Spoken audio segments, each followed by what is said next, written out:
There was another bottle came out there as well. It's the right flavour. Let's just see. There we go. We're coming towards the top of the Tirreno climb. Still a long way to go. Zimmermann just getting a little bit dropped there over the top, but is Bout of Carrera, who crests the top of the climb and takes 15 points. There we go. The Superiore climb.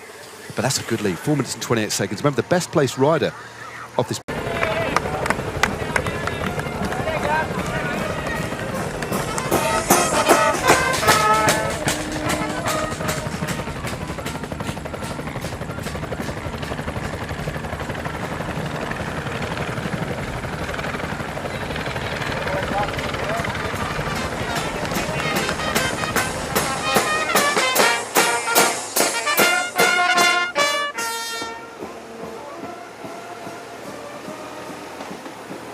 And from then on, of course, he was a firm favourite, which was lovely. And attesting to more greats here. Yeah, Michele Scarponi, of course. Showing their affection, the town of Soltara, for Michele Scarponi, of course, who was sadly lost to us a few years ago now. But the man from Astana, and a great champion. It slightly flattens. It looks like it isn't going to be for Bull, because I think they're just going to crest the climb in a few moments' time. Or they might have just done it, actually. But there we go. Top of the climb has been done.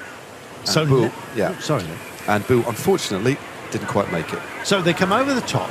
We dip down into a little vale. And riders still accelerating out the corner. Behind there's been a crash. There we go. This is how dangerous it is. That is how dangerous it is. You get spat out to that side of the road, the opposite side of the road to the curve, and I was thinking, why are they going so very slowly? Because they've witnessed or indeed heard a crash. I can't quite see who it is. Aliotti. It's Aliotti that's gone down. There we are. Right then, this is the pickup that they've got to deal with. The last 100 metres, so they just round this little curve. They finally see sight of the start-finish line of our circuit here. It's a nightmare. Yeah, this is Nick Schultz at the front looking around.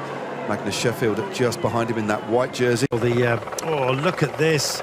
Well, they are sacking it right now, aren't they? They are really grinding into it. This is that section that we were telling you about, maxing at around, over 9%. It's going to hurt a few, but he looks lively and equal to it at the moment. Not that far away. Well, there are some that perhaps you'd have expected to be further up the road here, but Steven Kruijswijk has done a great job of trying to pace his own team to get them up here, but he's starting to struggle as well. Del Toro's in wheel 4 here. He stays planted. All his teammates are like Valgren. It says, see ya, I'm out of here. And Alaphilippe responds. He possibly went back to the car, Alaphilippe, I believe. And then all of a sudden, I mean, all's fair in love at war and moments like this when it comes to cycling. He's gone and Alaphilippe's bridging over. And this looks like it's possibly the killing of Verstringer, and possibly Jack Haig as well will struggle to stay with it. Certainly Zimmermann, I'm afraid, is at the back by the city gates. And indeed, here we go. This is our finish line, and there is Neptune's bell. He used to retrieve that, the Panerai-wearing divers. And indeed, Neptune's trident as well. I haven't seen those pictures of the emerging, indeed, trophy, which is sensational. And here come our trio as well. Jack Haig still here. Zimmermann still here, remarkably, and so is Verstringer. But yes, in around about 1:50, we are going to have the pack. But who's going to lead it home for them? Let's wait and see. 10.9 kilometres to go. I think we're looking at potentially our day's winner from this duo right now. Not even potentially, I think certainly.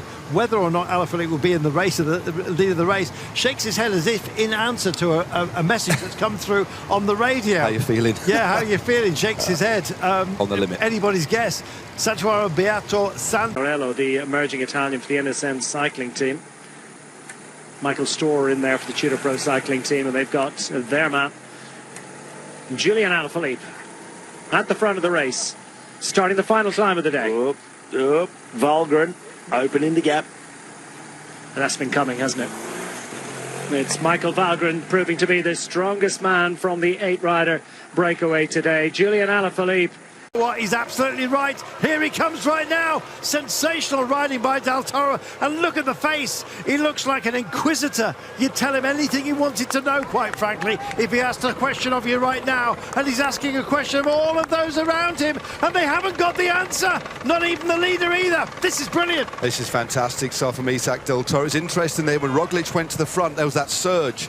There was that little surge, but he thought ill of it because he's got Pellizzari as a teammate. 47 seconds now from this man out in front. Think about what this man's career has been. The else out for Carapaz is going to get wound in, and Del Toro's going to round him. Oh my goodness, gives him the most, the dirtiest of looks here. It's a think you've got it. Well, look at this, and he kicks on, and the only man who can stay with him is Matteo Jorgensen at the moment. Our leader here, Pellizzari, just fading ever so slightly on his back wheel there for company is Primož Roglic as well. He'll try and impose himself a little bit later on. Also in the vanguard is Tobias Johannesson. He's already in the final phase of this. Can he possibly make it all the way to the line? Huge question for him. Has he got the answer? It's now 13 seconds behind him only is Del Toro. He makes this turn right now. Here he comes. Jorgensen's also in the frame, don't forget. I think he's just about going to get there, but the chase is on behind him. And now the grind begins. Could he bring it in? 200 meters to the line. Absolutely sensational.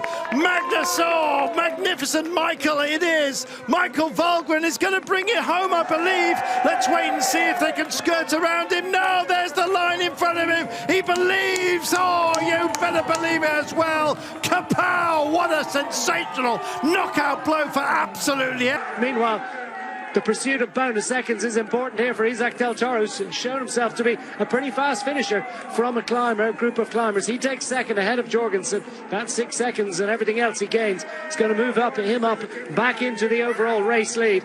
Meanwhile, Tobias Holland is going to get another top 4 finish for him. Ciccone, Pellizzari, Roglic, like rosary beads, in line astern, across the line. And everyone's going to bless themselves after that one. A tough day out in the Marche.